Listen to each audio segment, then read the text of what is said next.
I never thought my life would change because of a text message. But there I was, sitting in my car at a red light, smiling at my phone like an idiot. 2 pink lines on a pregnancy test, the photo I was about to show Travis. After 3 years of trying, we'd finally done it. My name is Sarah, and that moment of pure joy was the last one I'd have for a very long time. I remember everything about those few seconds. The way the afternoon sun hit my dashboard. The faint smell of the air freshener Travis always teased me about. The song playing on the radio, some pop hit about forever love that I used to roll my eyes at but suddenly felt perfect. The light turned green. I pulled forward, already imagining Travis's face when I showed him the picture. He'd been dropping hints about wanting kids since our wedding day. And his mother Irene had been not so subtly asking about grandchildren at every family dinner. I never saw the truck coming. The impact came from my left side, a violent explosion of metal and glass. The world spun and time seemed to stretch like taffy. I remember thinking absurdly that I needed to protect my phone so Travis could see the picture. When everything stopped moving, I couldn't feel my face. Warm liquid dripped down my neck, and somewhere far away, people were screaming. A man's voice kept saying, oh God, I'm sorry, I'm so sorry." The words floated around me like leaves in the wind. "Ma'am, can you hear me? Don't move." A paramedic's face appeared in what was left of my driver's side window. "We're going to get you out." I tried to speak to tell them about the baby, but my mouth wouldn't work right. The last thing I remember before passing out was someone holding my hand and promising everything would be okay. They lied. I woke up 3 days later in the hospital. Travis was there, asleep in a chair beside my bed. He looked terrible, unshaven, clothes wrinkled, dark circles under his eyes. I tried to reach for him, but my arms felt like they were made of lead. "Travis!"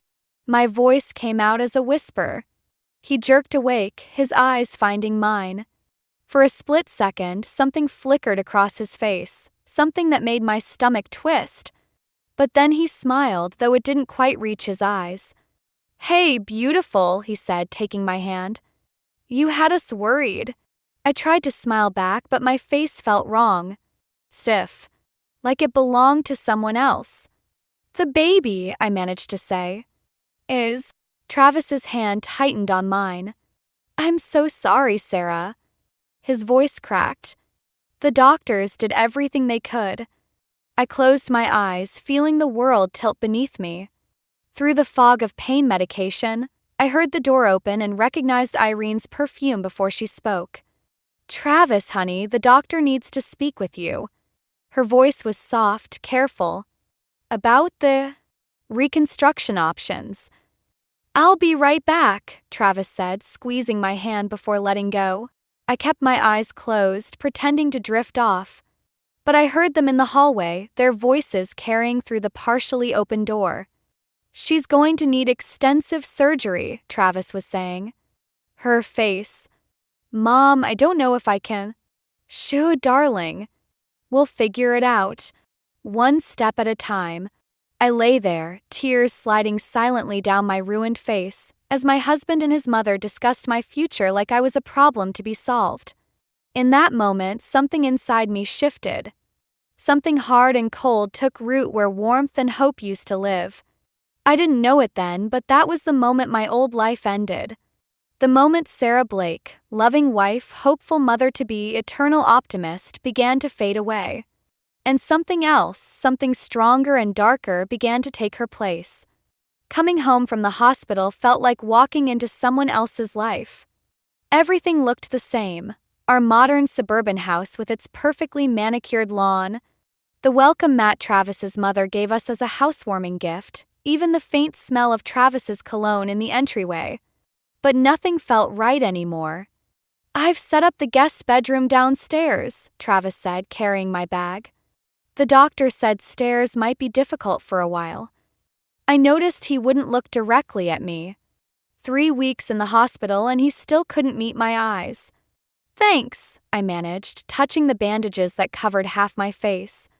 "I've invited Mom over for dinner," he added quickly. "She wants to help with your recovery plan." Course she did. Irene Blake never missed an opportunity to manage a crisis, especially one that threatened her son's perfect life.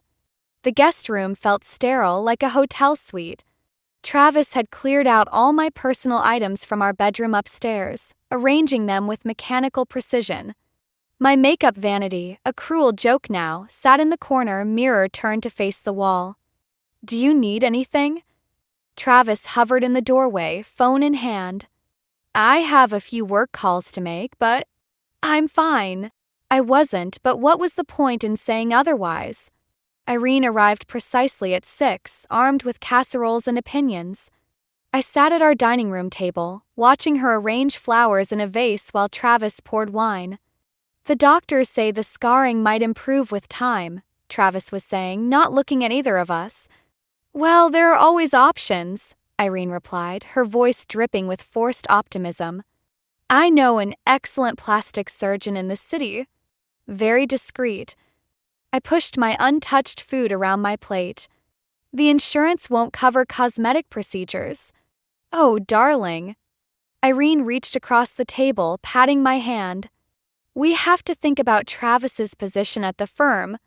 Image is everything in corporate marketing." My fork clattered against the plate. "My face is an image problem?" "Mother," Travis warned, but Irene continued. "I'm just being practical. Travis has worked so hard to build his career. And now with the complications from the accident." She delicately dabbed her lips with a napkin. "Well, sometimes life forces us to make difficult choices." Complications? The word felt like acid in my mouth. "You mean losing the baby?" Travis's wine glass froze halfway to his lips. We hadn't discussed the pregnancy since the hospital. I hadn't told him I was planning to surprise him that day. "Sarah," he started, but I cut him off. "Did you tell her about the baby, Travis? Or just about your wife's ruined face?" Irene's perfectly manicured hand flew to her throat. "A baby? Oh, Travis." "It doesn't matter now," Travis said quickly, standing up. "What matters is moving forward. Mother's right, we need to think practically." I looked between them, my husband who couldn't meet my eyes and his mother who couldn't stop staring at my bandages. Perfect son and his perfect mother planning my perfect rehabilitation. "I think I need to lie down," I said, pushing away from the table. "Of course, dear," Irene called after me. "We'll figure everything out." In the guest room, I could hear their muffled voices through the wall. "Poor thing," Irene was saying. "But Travis, you're still young. There will be other chances for children once everything is settled." "Mom, please." "I'm just saying, you need to think about your future. Both of your futures." I touched the bandages on my face, feeling the rough texture of gauze where smooth skin used to be. In our wedding photos, Travis used to say I looked like an angel. Now he couldn't even look at me. My phone buzzed, a text from an unknown number. "Mrs. Blake, my name is Graham Foster. I'm the father of the young man who caused your accident. Please, I need to speak with you." I stared at the message, my fingers hovering over the screen. Through the wall, I could still hear Travis and his mother planning my future without me. Something shifted in my chest, not quite hope, but something closer to purpose. I typed back a single word. "When?" I found Travis's whiskey bottle hidden behind the cleaning supplies under the kitchen sink. 3 weeks after I'd come home and already half empty. I might not have noticed if I hadn't heard him stumbling around at 3 in the morning, talking on his phone in what he thought was a whisper. The bandages had come off yesterday. I avoided mirrors now, but I couldn't avoid overhearing Travis's late-night conversations. "You should have seen the client's face today," he slurred to someone. "Like that movie, you know? Two-Face from Batman." A pause followed by drunken laughter. I know. I shouldn't joke. But man, you try living with it." I stood in the darkness of our kitchen, holding his hidden bottle, and felt something inside me crack. The next morning, Travis acted like nothing had happened, kissing my cheek, the unscarred side, before leaving for work. Big presentation today, he said, adjusting his tie. Don't wait up. I waited until his car pulled away before going upstairs to our bedroom. I hadn't been up here since coming home, respecting Travis's unspoken wish to keep me out of sight in the guest room. Everything was exactly as I'd left it the morning of the accident, except for one thing. My old art supplies were missing from the closet. I found them in the garage, buried under Christmas decorations. The wooden box still had my name carved into it, a wedding gift from my grandmother. Inside, my brushes lay untouched, along with the expensive oils Travis had bought me when I'd mentioned wanting to take up painting again. You should focus on more practical things, Irene had said back then. Travis needs a wife, not an artist. I set up the easel in the guest room, facing the window. The morning light fell across my canvas as I mixed colors, muscle memory taking over. Red for anger, black for grief, yellow for the hope I used to feel. The brush moved almost on its own, creating something both beautiful and terrible. Hours passed. The front door opened and closed. Travis's footsteps paused outside my door. Sera? Mother's here for dinner. I didn't answer, adding another streak of red to the canvas. The door opened. Sarah, what are you? Travis stopped mid-sentence. What is that supposed to be? I stepped back from the painting, a woman's face, split down the middle. One side perfect and pristine, the other distorted and fractured, with a wine glass pressed to smiling lips. It's you, Irene's voice came from behind him.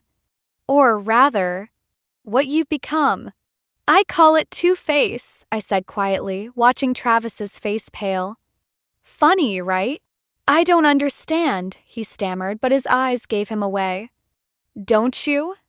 I heard you last night, Travis. And the night before. And the night before that. Irene stepped between us. Now, Sarah, Travis has been under tremendous stress. If you just try to understand. Understand what? I turned to face them fully, watching them flinch. That my husband makes jokes about my scars? That he hides bottles around the house? That he can't even sleep in the same room as me anymore? That's not fair, Travis protested. I'm trying. To what? Keep up appearances? I gestured to the painting. Is this appearance better? Perhaps, Irene said stiffly. This emotional outburst is a sign you need professional help. I laughed, and the sound made them both step back. Professional help? Like that plastic surgeon you keep mentioning? The one who can fix Travis's image problem. Sarah, please! Travis reached for me, but I moved away. Don't worry, I said, picking up my brush again. I'm working on fixing everything. They left the room, whispering urgently to each other. I turned back to my canvas, adding the final touch, a text message floating in the background. Tomorrow at 2. I'll explain everything. Graham Foster. I stepped back, studying my work. In the painting, both sides of the face were smiling, but for very different reasons. Tomorrow, I'd meet the father of the man who destroyed my face. Tomorrow, everything would change. But tonight, I had more painting to do. Cafe Graham Foster chose was exactly what I expected. Quiet, expensive, far from anywhere Travis or Irene might go. I wore a scarf wrapped partially around my face, drawing less attention than the medical mask I'd gotten used to wearing in public. Graham stood when I approached his table, and I immediately recognized the guilt in his eyes. I'd seen it in the mirror often enough lately, that look of someone haunted by what they couldn't change. Mrs. Blake, he said softly. Thank you for coming. Sarah, I corrected, sitting down. Your son, is he? In rehab. Graham's hands tightened around his coffee cup. Again. The accident happened after he left his third facility. I should have seen it coming. A waitress approached, hesitated when she saw my scarf, then plastered on a professional smile. I ordered black coffee, waiting until she left before speaking. Why did you want to meet? Graham pulled out a folder, sliding it across the table. These are brochures from the top reconstructive surgeons in the country. I've already spoken with Dr. Chen in New York. He's willing to take your case. I stared at the glossy pages, at the before and after photos of smiling patients. Insurance denied. I'm not offering insurance. Graham's voice cracked. I'm offering to pay for everything. It's the least I can do after what my son. Why? The word came out sharper than I intended. Because I failed him, Graham said simply. And in failing him, I failed you too. The money can't fix everything, but it can fix this. He gestured vaguely toward my face. I opened the brochure, studying Dr. Chen's credentials. Cost listed made my stomach clench, more than Travis made in a year. Your husband doesn't know you're here, Graham said. It wasn't a question. No. Good. He leaned forward. Because there's something else you should know. The night of the accident, my son wasn't alone in the car. My coffee arrived. I wrapped my hands around the hot cup, waiting. There was a woman with him. Someone's wife. Graham's voice was heavy with meaning. They'd been meeting at the Golden Leaf Hotel every Thursday for months. The Golden Leaf, where Travis had his weekly client meetings. The woman survived, Graham continued. No injuries. She left the scene before the police arrived. My son was too drunk to remember her name, but he remembered where she worked. He slid another paper across the table. Blake Marketing Associates. Coffee turned to acid in my stomach. You're lying. I wish I was. For both our sakes. Graham pulled out his phone, showing me a security camera image. A woman hurrying through a hotel lobby, followed by a familiar figure in a gray suit. Travis. Why are you showing me this? My voice sounded distant, even to myself. Because you deserve to know the whole truth. And because I'm offering you a choice. Graham tapped the brochures. Dr. Chen can do the surgery next month. He can make you look exactly like you did before. Or he can make you look like someone else entirely. Someone Travis and his friend wouldn't recognize. I thought about Travis's late-night phone calls, his cruel jokes, his inability to look at me. I thought about Irene's constant hints about divorce and fresh starts. Why would I want that? Graham's smile was sad but understanding. Because sometimes the best revenge isn't confrontation. It's making them live with their guilt while you become someone new. Someone stronger. I touched my scarf, feeling the rough texture of the scars beneath. When does Dr. Chen need an answer? Take your time. Graham stood, leaving a business card beside the brochures. But remember, this isn't just about fixing what was broken. It's about choosing who you want to become. I sat there long after he left, staring at the security camera photo, at Travis's familiar profile next to an unfamiliar woman. Finally, I pulled out my phone and typed a message to Graham. I choose someone new. His reply came instantly. Welcome to your second chance, Sarah. I walked home slowly, planning what to pack, what to leave behind, and how to disappear without a trace. Sometimes the best revenge isn't about destroying someone else's life. It's about rebuilding your own. New York felt like another world. Dr. Chen's private clinic occupied the top floor of a sleek Manhattan building, all glass and chrome and discretion. I told Travis I was visiting my aunt in Ohio for a few months of emotional healing.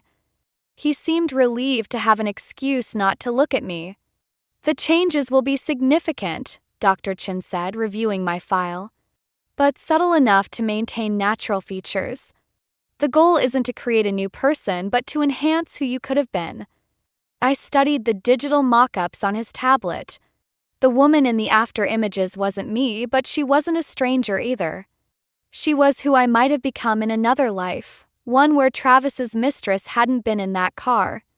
How long until I can? I trailed off, unsure how to finish. Return? Revenge? Begin again? 3 months for full recovery. Dr. Chen's eyes were kind. Graham mentioned you're staying at his apartment during the recovery period? I nodded. Graham's Manhattan pied-a-terre had become my sanctuary, filled with his late wife's art collection. He rarely used it anymore, preferring his house in Connecticut. The first surgery was scheduled for tomorrow. Tonight, I sat in Graham's apartment, watching the city lights flicker like stars. My phone buzzed. Travis. How's your aunt? His voice was slightly slurred. Thursday night. Golden Leaf Hotel night. Fine. I touched the surgical consent forms on the coffee table. How's work? Busy. Listen, Mother wants to know when you're coming home. She's worried about appearances. Course she was. I imagined them together at their weekly dinner, discussing how to manage their damaged goods. I need time, I said, the lie coming easily now. To heal. Right. Well, take care of yourself. He hung up before I could respond. My phone buzzed again, a text from Graham. Ready for tomorrow? I started to type yes, but stopped when another message appeared. An unknown number.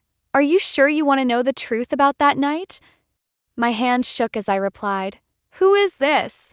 Someone who was there. Someone who knows what really happened. Meet me at Riverside Park midnight. I stared at the message, my heart pounding. Could be a trap. Or it could be her, the woman from the hotel. The smart thing would be to ignore it. To proceed with surgery with my carefully laid plans. But something in me needed to know. At 11:45, I took a cab to Riverside Park. The night was cool, the Hudson River a black ribbon under moonlight. A woman sat alone on a bench, her face hidden by a hoodie. Mrs. Blake, she said as I approached. Or should I say, the first Mrs. Blake. She pushed back her hood, revealing a face I recognized from office party photos on Travis's desk. Sarah from accounting. He wasn't supposed to be there that night, she said quietly. At the hotel. He was following me, suspicious. When he saw who I was meeting. His client, I finished, the pieces clicking into place. She laughed bitterly. The client's wife. Travis caught us together. He was drunk, angry. Started making threats about exposing everything. That's when. When what? When he called his friend, the guy who hit your car. Asked him to teach his cheating client's wife a lesson. Follow her car, scare her a little. Sarah's voice cracked. But the guy was high, confused. He followed the wrong car. Yours. The world tilted sideways. Travis. Travis arranged the accident. Not yours. He never meant. She stood up, backing away. I just thought you should know. Before you disappear. I watched her hurry away, my mind spinning. All this time, I'd been planning to become someone new to escape Travis's betrayal. But he wasn't just unfaithful. He was the reason I'd lost everything. My phone buzzed. Graham. Surgery prep starts at 6 a.m. Are you ready? I looked at my reflection in the dark window of a passing car. Tomorrow, I wouldn't just become someone new. I'd become someone Travis would never see coming. Ready, I typed back. But we need to modify the plan. 3 months after my surgery, I stood outside our house in the rain, unrecognizable. My new face, beautiful but different, felt like armor. The divorce papers in my bag felt like weapons. I'd planned this moment carefully. Thursday evening, when Travis would be home from his client meeting at the Golden Leaf. When Irene would be over for their weekly dinner, planning their perfect future without their damaged goods. He still worked. I heard their voices from the dining room as I entered, Travis and Irene discussing me. The lawyers say if she doesn't respond soon, we can proceed with abandonment charges, Irene was saying. Really, Travis, it's for the best. That accident was a blessing in disguise. I stepped into the doorway, watching them freeze mid-conversation. Hello, Travis. He stared at me blankly, then with growing confusion. I'm sorry, who? I'm Claire Foster, I said, using the name Graham and I had chosen. Graham Foster's niece. I'm here about Serafina Blake. Travis's wine glass slipped from his hand, shattering on the floor. Irene stood quickly, always ready to manage a crisis. Whatever this is about, we can discuss it privately. Can we? I placed the divorce papers on the table. Like you discussed arranging the accident that scarred your wife's face? Color drained from Travis's face. I don't know what you're talking about. Sarah from accounting does. I pulled out my phone, playing the recording from that night in the park. Travis's voice filled the room. Follow her car. Scare her a little. That's not. I never meant. Travis stumbled over his words. You never meant for it to be me? The words came out calm, controlled. Your pregnant wife instead of your client's cheating spouse? Irene gasped. Pregnant? Oh, he didn't tell you that part? I turned to her. About the grandchild you lost because your perfect son wanted to teach someone a lesson? Sera, Travis whispered, finally seeing past the new face to something familiar in my eyes. I pulled out one more document, a police report naming Travis as an accessory to the accident, with Sarah's sworn statement attached. Sign the divorce papers, I said quietly. Or everyone learns what kind of man you really are. Travis lunged for the police report, but I stepped back. His foot caught the spilled wine and he crashed into the china cabinet. Crystal shattered around him as he fell. Travis! Irene rushed to help him up, but he pushed her away, blood trickling from a cut on his hand. You can't prove anything, he snarled, but his eyes were desperate. Can't I? I moved toward the door. Graham Foster's legal team would disagree.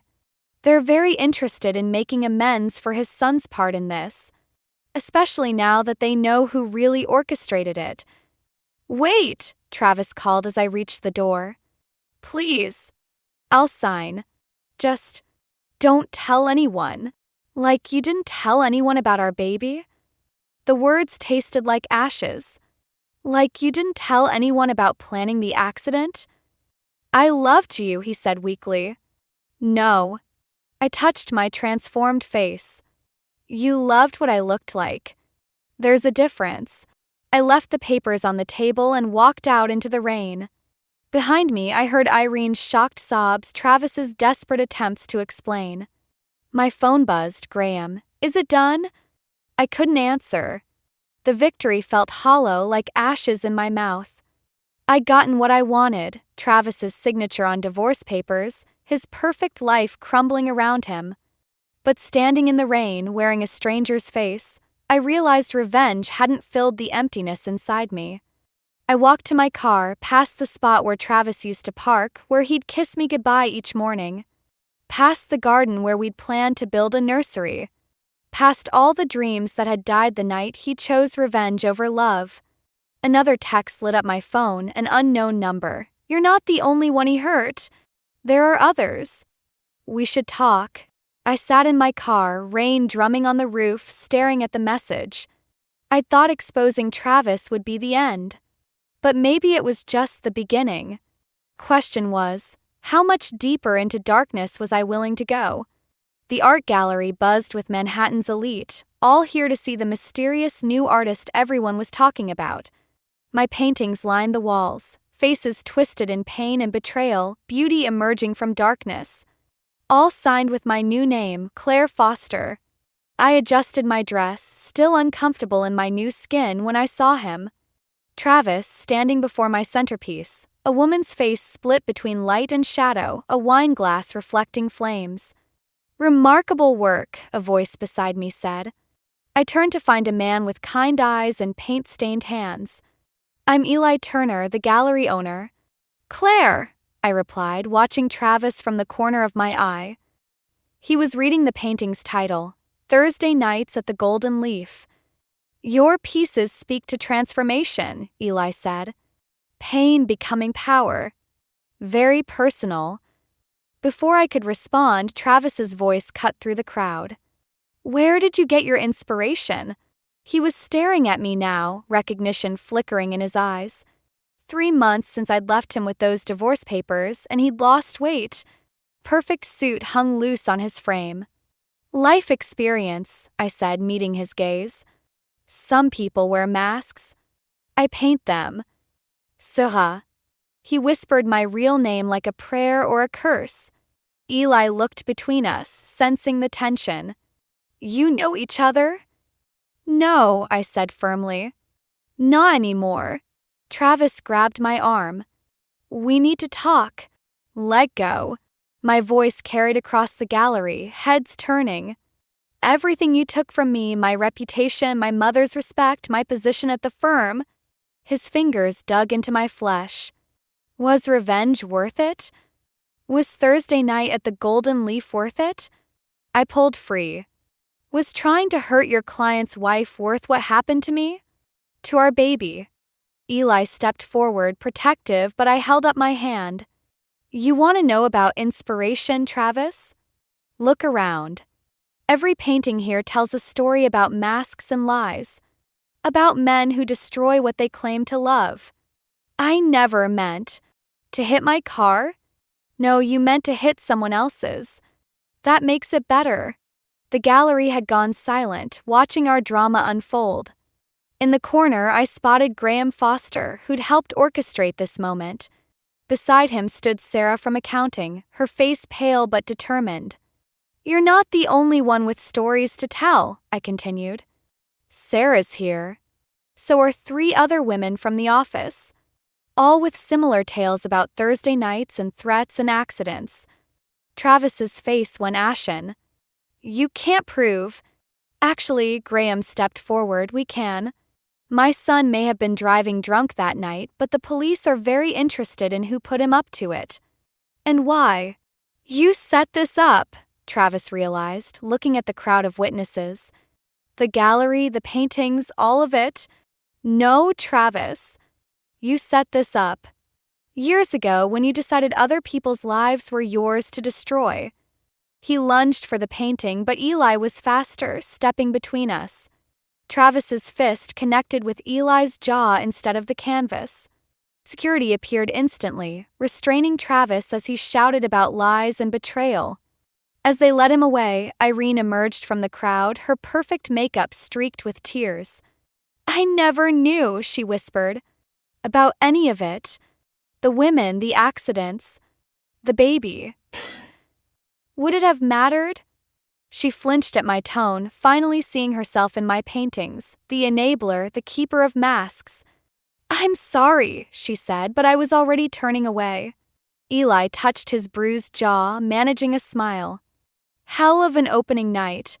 I should explain. You don't owe me explanations.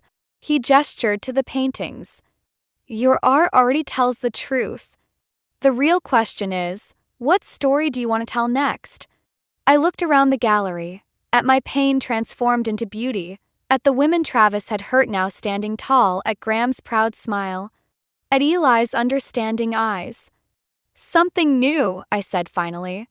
Something that isn't about masks or revenge. I'd like to hear that story, Eli said softly. For the first time since the accident, I felt truly seen, not for my old face or my new one, but for who I was beneath both masks. So would I replied, ready to begin again. 1 year later, I stood in my studio apartment, surrounded by half-packed boxes and new paintings. These weren't about masks or revenge anymore. They showed healing, growth, moments of unexpected joy caught in color and light. A letter from Graham sat on my desk, delivered this morning. I'd been afraid to open it, but now seemed like the time. Dear Sarah, or Claire, you'll always be both to me now. My son came home yesterday. 6 months sober. He asked about you, about the accident. I told him everything, about Travis's manipulation, about your transformation, about how your strength helped me find the courage to reconnect with him. He wants to apologize in person, but I told him that's your choice to make. Some scars need time to heal. Others teach us who we really are. Thank you for showing me that redemption isn't about erasing the past. It's about painting a better future. Graham. A knock at the door interrupted my thoughts. Eli stood there, paint-stained hands holding coffee and bagels. Ready for moving day? Almost. I gestured at the chaos. Just reading a letter from Graham. Good news. Different news. I touched my face, no longer the one I was born with, not quite the one Travis had destroyed, but entirely my own. His son wants to meet. Eli set down breakfast, giving me space to process. That's what I loved about him. He understood the power of silence. The gallery called, he said finally. They want to know if you're ready to show your new series. I looked at my latest paintings. No more darkness, no more hidden meanings. Just light breaking through clouds, hands reaching toward each other, faces emerging from shadows into dawn. I think I am. I picked up my favorite piece, a self-portrait showing all 3 versions of me, not as masks but as chapters in a longer story. But under my real name this time. Which one? Both. Serafina Claire Blake. No more hiding. He smiled, understanding what this meant. And the meeting with Graham's son? Maybe. I folded Graham's letter carefully. Some stories need proper endings. My phone buzzed, a news alert about Travis. He'd pleaded guilty to conspiracy charges, along with several counts of harassment. The other women had come forward, each with their own stories of Thursday nights and threats and accidents. Irene had testified against him. You know, Eli said, reading over my shoulder, your first show helped those women find their voice. They helped me find mine too. I closed the article. I thought revenge would heal me, but it was telling the truth that finally did it. We spent the morning packing, wrapping each painting carefully. Eli handled them like precious things, not because of their value, but because they were pieces of my journey. Near sunset, we carried the last box to his truck. My new apartment was above his gallery, a place for both art and living, he'd said. A place to begin again. Oh, he reached into his pocket. This came to the gallery yesterday. It was a small package from Irene. Inside, I found my old wedding ring and a note. I kept this when Travis threw it away. It belonged to his grandmother, but it should have been yours. Sell it, keep it, whatever brings you peace. I'm learning that's what matters most. Irene. I held the ring up to the fading light. Once it had represented everything I wanted. Now it was just a circle of metal, heavy with history but powerless to hurt me. What will you do with it? Eli asked. I smiled, an idea forming. I think I just found the centerpiece for my new show. Something about transforming old pain into new beauty. He took my hand, the one that used to wear that ring, and kissed it softly. Ready to go home? Home. Not a place to hide or seek revenge. Not a mask to wear or a role to play. Just a space to be wholly, completely myself, scars, changes, strength and all. Yes, I said, leaving the past behind one final time. I'm ready.